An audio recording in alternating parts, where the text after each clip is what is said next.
In this lesson, I'm going to talk about the concept of strings, how to manipulate strings, and everything that you need to know about string, just so that we get started. We did take a look at the basic string concept in earlier lessons, but here I'm going to add a couple of more concepts to it, so that when you're writing programs in Python, some of these concepts will be very helpful. First, the basic manipulation of strings. Strings are simply lines of text that are declared with a single or double quotes. And again, we've been doing this earlier as well. So for instance, let me quickly demonstrate this one more time. So if I say something like happy, and then I'm going to use the plus sign, and recall the plus is for concatenation, right? Joining two strings together. And then I'm going to use my double quotes, and then finally the other string. When I hit enter, notice it prints it. The reason why it doesn't have a space between happy and birthday is because I need to leave a space between my two quotations. So if I were to do this again, and this time add an empty space, hit enter key, and there'll be an empty space between the two words happy birthday. So basic strings, no big deal. Similarly, the other example, you can practice yourself. My name is John. You can join two strings together. Now, a couple of other things that I want to show you here regarding the basic manipulation of strings here. For example, if I were to say something like happy, and then place a comma and a space, and then use my other string. So I'm going to say happy holidays. Hit the enter key, and notice in this instance it provides an empty space in between as well. So I don't have to use the two double quotes to create an empty character, right? I can simply use this within my strings as well. Same thing, let me copy this one more time. If I leave an empty space before holidays or the word H, and remove my comma here, for instance, notice there'll be two spaces in between. So strings are very powerful. It just depends on how you wish to use them and the type of program or code that you're using. Obviously, the convention that I used earlier, such as the word happy in its own string, the word birthdays in its own string, is much easier to read, right? For another user or programmer who is reading your code, it'll be easier for that person to identify the two words as two separate strings, and then that empty space as its own set of strings. But just a quick word on manipulation of strings and the conventions that you wish to use. Next, we also talked briefly about triple-quoted string. It is sometimes convenient to have a multi-line string, for instance, which can be delimited with triple quotes. So for instance, if I need to write multiple lines of text in Python, I need to use my triple quotes. And these could be either single or double. Python treats them as the same thing. So there's no difference between whether you use double quotes, as long as there are three quotations. So let's demonstrate this. So for example, I'm going to quickly create an assignment statement here. So I'm going to say new text equals, and I'm going to do my triple quotes. Say, I'm going to use my next line here. I live in Chicago.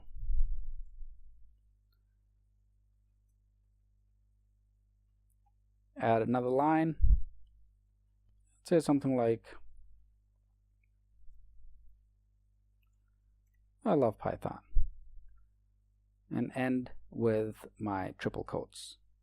So if I hit enter, notice all I did was I used a variable called new text, and I assigned new text multiple lines of text as opposed to just one value or one string.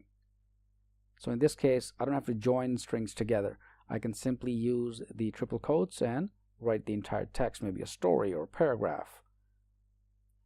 And this time, when I print, or tell Python to print new text,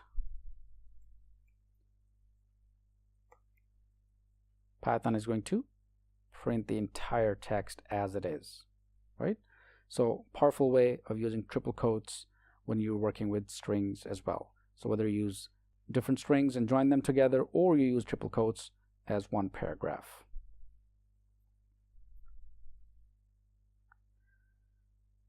All right, next is object orientation. Python is an object-oriented language. Every piece of data and even functions and types are objects.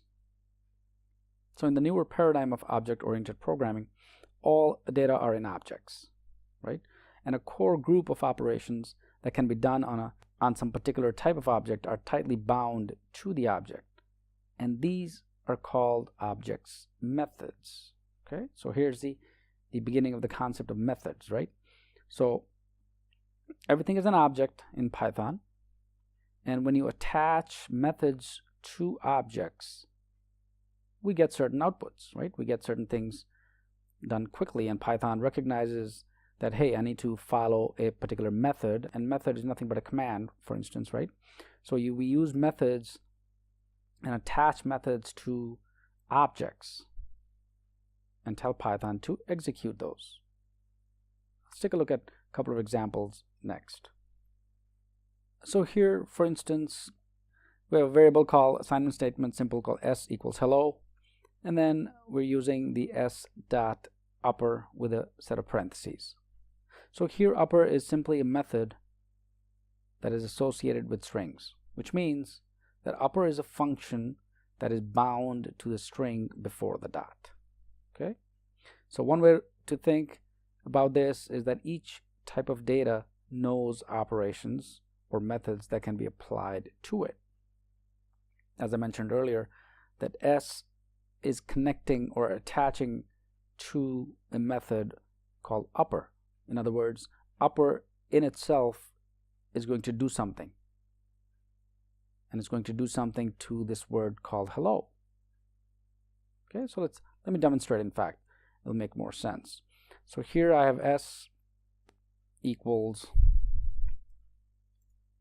hello, simple assignment statement, and next I'm going to use S upper, and notice what happens. Takes the word hello and converts it into an uppercase. Okay, so now the concept of method is clear, right? So once you attach a method or a function to a string, it's going to take the entire string and manipulate it, right? So powerful way in Python using methods. And of course, programming, as we move forward, we'll be talking a lot about methods and functions and calling those functions and so on. So make sure that you understand the concept of method, right?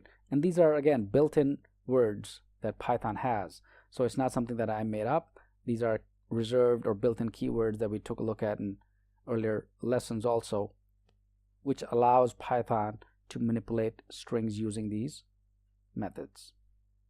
Let's do another example. For instance, this time I'm going to say C equals hello world. And notice this is all in caps, right? Hit the enter key.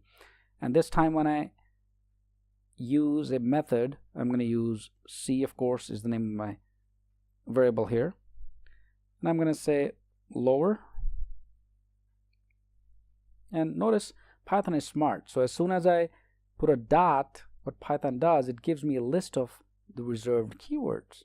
So here's a list of all those keywords that I see that Python says that, hey, we can choose one of these. So I'm going to say c.lower, and this time it's going to take the uppercase hello world and convert it into lowercase hello world. So a powerful way of manipulating string. And we can use multiple keywords. There are about 30, 31 keywords which are common that you can use. And as you program more and more, you will get to remember these built-in methods, right? So anytime you're writing a program, you can always use those within your Python code.